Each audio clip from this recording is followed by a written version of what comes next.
Tonight, a shaken but defiant George Bush returns to Washington to address the nation. These acts of mass murder were intended to frighten our nation into chaos and retreat. But they have failed. Our country is strong. A great people has been moved to defend a great nation. It was nearly 12 hours earlier, 8:55 a.m., when the first plane hits, carving a gaping hole in the first tower of the World Trade Center. The hijackers apparently armed only with knives. 10 minutes later, 9:05 a.m. Eastern, this nightmare scene, a second hijacked passenger plane targets and slams into the other tower, slicing through the building at the beginning of the workday.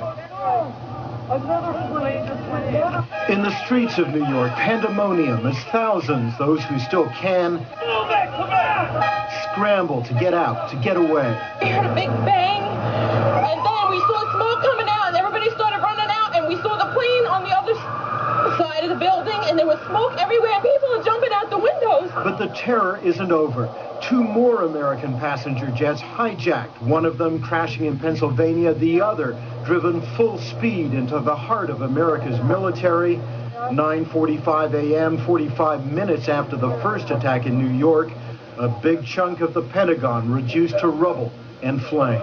In New York, the unthinkable gets worse. The World Trade Center collapses in on itself. 10 a.m., the South Tower is the first to go. A half hour after that, 10:30, the North Tower gives way. The very symbol of American capitalism gone from the New York skyline. Dr. Mark Heath was there armed with a medical bag and a video camera. I hope I live. I hope I live. It's coming down on me. Here it comes. I'm getting behind a car. In Washington, the White House, the Congress, all government buildings evacuated as the president puts the military on high alert and grounds all commercial air traffic until at least Wednesday at noon. In Afghanistan, the Taliban rulers deny the man they've been harboring, Osama bin Laden, was behind the attacks. But U.S. officials believe he is suspect number one. I would tell you up front, I have no intentions of discussing today what comes next. But make no mistake about it, your armed forces are ready. We will make no distinction between the terrorists who committed these acts and those who harbored them. And the casualties undoubtedly in the thousands, perhaps even in the tens of thousands, not just an act of terror, say more and more U.S. lawmakers here. This was an act of war. Lloyd?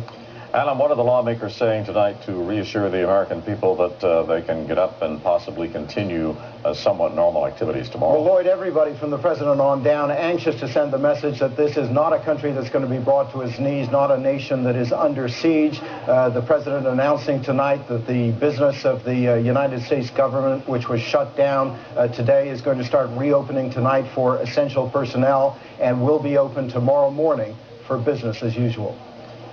Alan, thank you very much. CTV's Alan Pryor in Washington. This is not the first time New York has been a target of a terrorist attack. The World Trade Center itself was bombed in 1995, but even that was nothing compared to the scene today. New Yorkers' legendary toughness was put to the test like never before, with a tragedy that has touched countless lives. CTV's Jed Kahane is in New York. Jed? Lloyd, tonight rescue crews are battling to get close enough to ground zero to begin the search for survivors and begin the grim task of recovering the dead. It looked like a war zone, and for the people of New York, that's exactly what it was, a city under siege. As the World Trade Center towers crumbled to the ground, terrified crowds tried to scramble to safety. Clip 3. When the towers collapsed, the lucky ones were simply grateful to be alive. I got trapped in there when another guy crawled out, kept getting hit in the head, bags all around. Finally, we fought our way out over the rubble. Yeah. Come on down. We did all right. So I was real lucky. I don't know what happened to the people behind me when that blast occurred. Not everyone was so fortunate. Before the towers came tumbling down, people trapped inside could be seen waving out of windows dozens of stories up. Some people were forced to jump. There's people jumping out of windows. I've seen at least 14 people jumping out of windows. It's horrific. I can't believe this is happening. For those on the ground, the sheer terror of what they witnessed was hard enough to handle. I saw the plane hit the building. I can't say anything. Footage from inside the fallen buildings show that where once stood the twin 110-story towers, there remains little more than soot and rubble. With flights canceled and thoroughfares closed, people poured out of Manhattan on foot, hoping to escape the danger. This is a horrible attack, and one that is despicable and really unthinkable in its magnitude.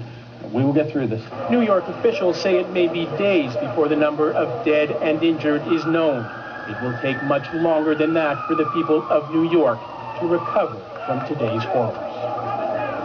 There is anguish here, but also growing anger and calls for swift and deadly retaliation against whoever is responsible for what many here are terming a demonic attack. But the mayor of New York City is calling on people to keep their emotions in check and focus instead on cleaning up their city and caring for those whose lives have been devastated. Lloyd? Thank you, Jed. CTV's Jet Kahane covering the story for us in New York City. Another terrorist attack was apparently foiled in Pennsylvania. That is where a United Airlines flight crashed, apparently after a gunman stormed the cockpit. There is evidence a hijacker attempted to divert the jetliner to strike a U.S. government target. But as CTV's Peter Murphy reports, investigators are only beginning to piece together the final minutes aboard United Airlines Flight 93. Peter?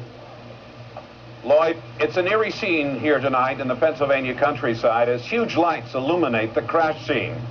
When emergency crews first arrived here this morning, what they found was devastation. Debris from Flight 93 smoldered in a meadow 130 kilometers southeast of Pittsburgh.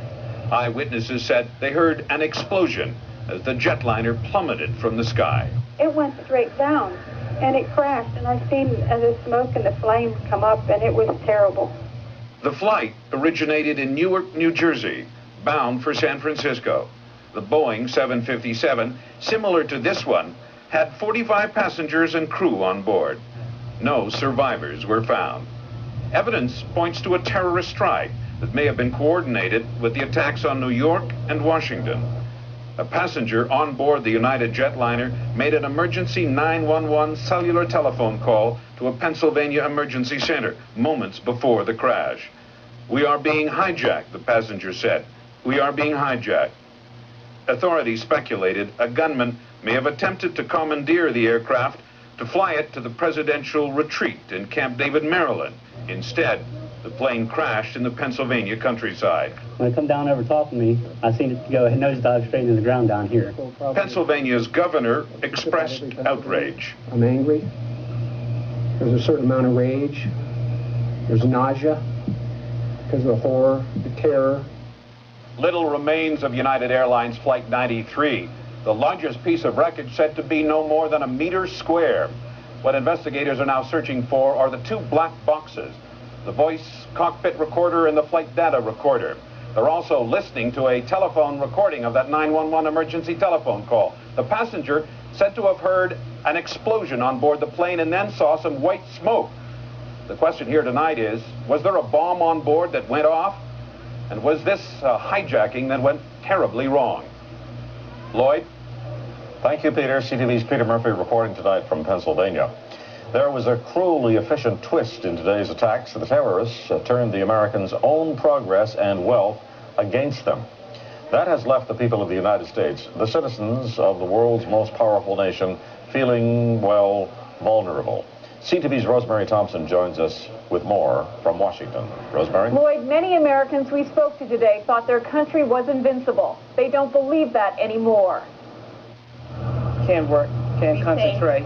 In Washington, a woman is embraced on the sidewalk. Her sister in New York City works at the World Trade Center. They can't get through to New York to see if she was at work today or not, so